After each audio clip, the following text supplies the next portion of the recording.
So anyway, ladies and gentlemen, we've got the fourth performer who will be on this evening. Give a hearty round of applause to Matt Burgan.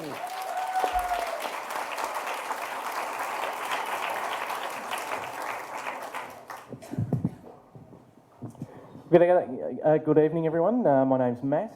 I'm going to share a story which happened 13 years ago.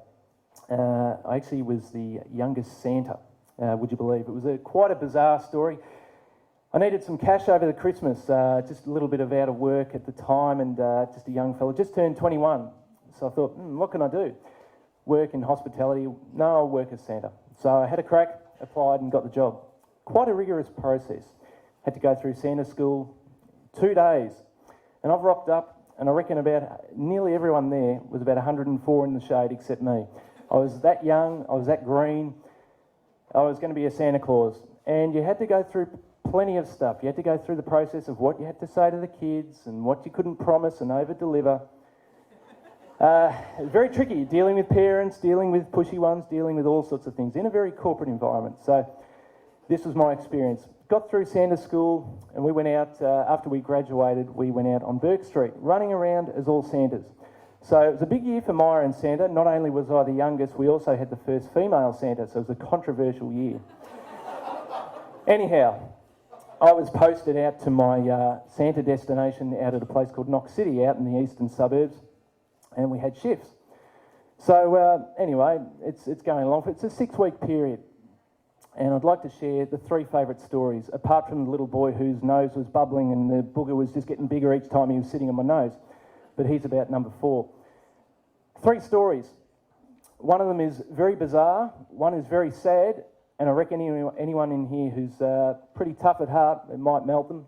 And the other one is just, what do you do when you're 21 years old and you've got some, well, shall I say some cougars before we didn't know they were cougars? But I'll get to that in a minute. Okay, so the first one, of course, is the bizarre one. The woman who decided to put her bulldog in a shopping trolley and wheel it up the escalator. See, what you had the escalator, and as soon as you came up, there's Santa. So all the little kids would run straight over to you, get their photos taken, suck it in, get the money, all beautiful. It was all strategic. So anyway, this lady, all of a sudden I've seen this trolley, and there's this big blanket and this sort of thing moving in there, and I thought, this is a bit interesting. And the woman has just charged towards me and said, "Righto, Santa, get on with it. We're getting this photo done. I have it every year. Bulldog sits on your lap. Get out of here quick. No one sees. Now." I thought, gee whiz, this is, we better just cooperate here. So anyway, she whacks a bulldog on my lap and starts to lick my beard. It's a beautifully manicured beard, and this one just slobbers and licks and just does all sorts of stuff. And I said, if you do a little borry or a little piss on me, I'm not going to be happy at all. So fortunately, the dog was better behaved than its owner, and it wasn't too bad. A little bit of a lick, but we got through it. But she bore off very quickly, stuck the dog back in the trolley, put the blanket over it, and this sort of bobbling thing, and off she went. So that's a very strange moment. The saddest one, though, just going to bring it down for a second, is the father who brought his little son in, probably not even 2 years old.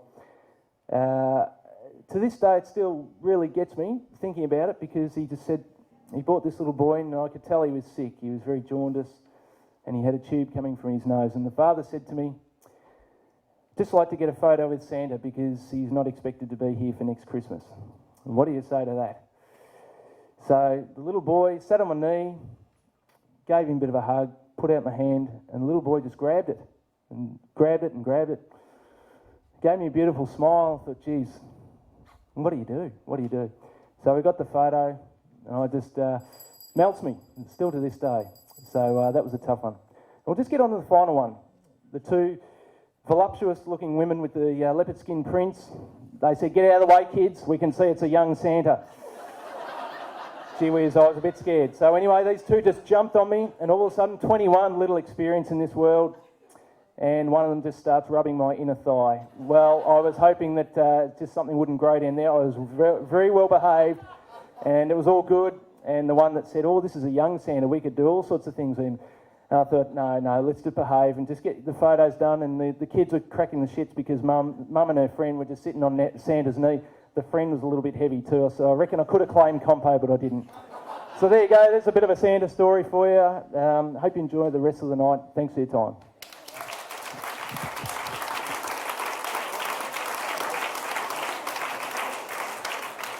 There we go. Matt, by any chance, are you a single man? Are you a single man, mate? Yeah, you are. I was backstage and you told me one about the kid with the tube. I don't even have ovaries, and I was like, oh, that's very good. So yeah, he's single, and he cares. Now, first degree. What's your score? 8. White Rabbit. Don't listen to what they said, White Rabbit. Go on your own. 8.5. Did the puppet master tell you that? Oh, is she? She's frugal, that puppet master. 8.5 and 8. 8.4 for the Right Row Rebels.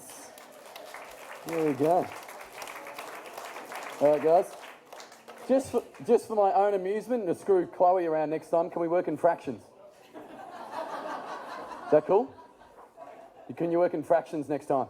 8 and 21/24. Thanks, White Rabbit.